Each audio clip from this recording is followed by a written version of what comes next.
കറുപ്പിനെ കുറിച്ച് പറഞ്ഞ മോഹിനിയാട്ടം എന്ന് പറഞ്ഞാൽ നമ്മുടെ കേരളത്തിന്റെ തനത് കലയായ മോഹിനിയാട്ടം. അതിൻ്റെ അകത്ത് ആണായാലും പെണ്ണായാലും ഇച്ചിരി സൗന്ദര്യം വേണം എന്നുള്ളത് എൻ്റെ അഭിപ്രായമല്ലേ?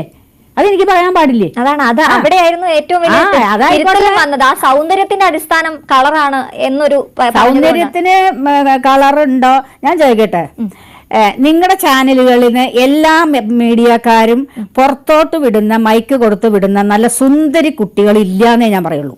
അപ്പോഴോ നല്ല സുന്ദരി സുന്ദരി പെൺകുട്ടികളെല്ലാം പറ്റില്ല. അല്ല, ഞാൻ കണ്ടിട്ടുള്ള എന്റെ വീട്ടില് സൗന്ദര്യം എന്ന് പറയുന്നത് അല്ല, സൗന്ദര്യം എന്ന് പറയുന്നത് ഒരു തർക്ക വിഷയമാണ്. കാരണം ഓരോരുത്തരുടെയും ഞാൻ കണ്ടത് എന്റെ വീട്ടില് ഞാൻ ഈ പ്രശ്നം വന്നപ്പോ ഞാൻ ഒരു മീഡിയക്കാരും വിളിച്ചില്ല. ഒരു 10-60-70 പേരോളം എന്റെ വീട്ടിൽ ഇടിച്ചു കയറി വന്നാലും ആരും അതിനകത്തില്ല. പിന്നെ അതൊന്ന്. Hi, hello, welcome back to my YouTube channel. അപ്പോൾ കലാമണ്ഡലം സത്യഭാമ മുൻപും ഇതേപോലെ തന്നെ വൈറലാവാൻ ശ്രമിച്ചിട്ടുള്ളതാണ്, അല്ലെങ്കിൽ വൈറലായതാണ്. കാരണം ഇതേ വിഷയം തന്നെയായിരുന്നു, പക്ഷെ ഒരാളെ അധിക്ഷേപിക്കുന്ന രീതിയിലായി പോയി എന്ന് മാത്രമായിരുന്നു അന്നുണ്ടായിരുന്നത്. RV രാമകൃഷ്ണനെ പറ്റിയാണ് അന്ന് അവർ പറഞ്ഞിരുന്നത്. അന്നും കളർ തന്നെയായിരുന്നു പ്രശ്നം. പക്ഷെ അത് മോഹിനിയാട്ടത്തിൽ അങ്ങനെ ഒരു സൗന്ദര്യം ആവശ്യമാണ് എന്നുള്ള രീതിയിലാണ് അവരന്ന് സംസാരിച്ചത്. അന്ന് പലരും അതിനെ ക്രിട്ടിസൈസ് ചെയ്തത് ഈ കറുപ്പ് വെളുപ്പ് എന്ന് പറഞ്ഞ അങ്ങനെ ഇല്ല, അല്ലെങ്കിൽ ആ ഒരു വ്യക്തി അങ്ങനെ അധിക്ഷേപിക്കാൻ പാടില്ല എന്നൊക്കെ പറഞ്ഞു തന്നെയായിരുന്നു. ശരിയാണ്. പക്ഷെ ഈ നിമിഷം, അല്ലെങ്കിൽ ഇപ്പോൾ ഈ ഒരു വീഡിയോ കാണുമ്പോൾ നമ്മൾക്ക് പലർക്കും ഒരു ബോധം ഉദിക്കുന്നുണ്ട് എന്ന് തന്നെയാണ് ആ ഒരു കമന്റ് സെക്ഷൻ കാണുമ്പോൾ മനസ്സിലാക്കാൻ പറ്റുന്നത്.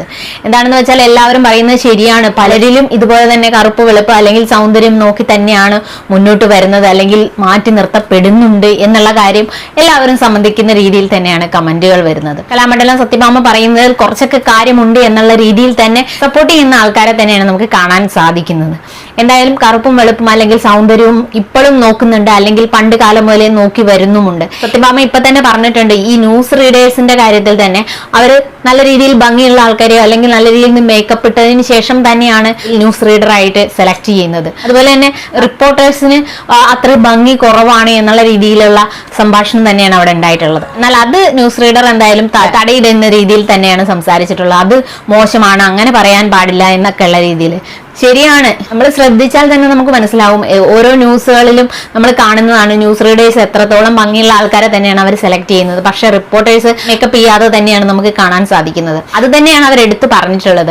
അതുപോലെ തന്നെ പല സ്ഥലങ്ങളിലും ഇപ്പോൾ പല ഇൻഡസ്ട്രികളിലായാലും സിനിമ ഇൻഡസ്ട്രി തന്നെ എടുത്താലും നമുക്ക് കാണാൻ സാധിക്കും, ഭംഗിയുള്ള ആൾക്കാരെ തന്നെയാണ് അവർ സെലക്ട് ചെയ്യുന്നത്, അല്ലെങ്കിൽ കറുപ്പും വെളുപ്പും ഒക്കെ നോക്കി തന്നെയാണ് അവരും സെലക്ട് ചെയ്യുന്നതെന്നുള്ള കാര്യം നമ്മൾ മനസ്സിലാക്കുക. അവർ പറഞ്ഞതിൽ കുറച്ചൊക്കെ കാര്യമുണ്ടെന്ന് തന്നെയാണ് എനിക്കും തോന്നിയിട്ടുള്ളത്. പലപ്പോഴും നമ്മൾ പലരും പല അവഗണനകളും അനുഭവിച്ചിട്ടുണ്ടാവാം, അല്ലെങ്കിൽ മാറ്റി നിർത്തപ്പെട്ടിട്ടുണ്ടാവാം. അങ്ങനെയുള്ളവർക്ക് ഇത് മനസ്സിലാക്കാനും കഴിയുന്നതാണ്. നമ്മുടെ സമൂഹത്തിൽ ഇപ്പോഴും ഈ ഒരു ചിന്താഗതി ഉണ്ട്, പക്ഷെ പലരും അത് തുറന്നു പറയുന്നില്ല. സത്യഭാമ എന്ന് പറയുന്ന വ്യക്തി അത് പബ്ലിക്കിൽ പറഞ്ഞു എന്ന് മാത്രമാണ് എനിക്ക് തോന്നിയിട്ടുള്ളത്. എന്തായാലും നിങ്ങളുടെ അഭിപ്രായം കമന്റ് ആയിട്ട് അറിയിക്കുക. വീഡിയോ ഇഷ്ടപ്പെട്ടെങ്കിൽ ലൈക്ക് ചെയ്യുക, ഷെയർ ചെയ്യുക, കമന്റ് ചെയ്യുക. പുതിയൊരു വീഡിയോ ആയിട്ട് നമ്മൾ വീണ്ടും വരുന്നതായിരിക്കും. അതുവരെ ബൈ.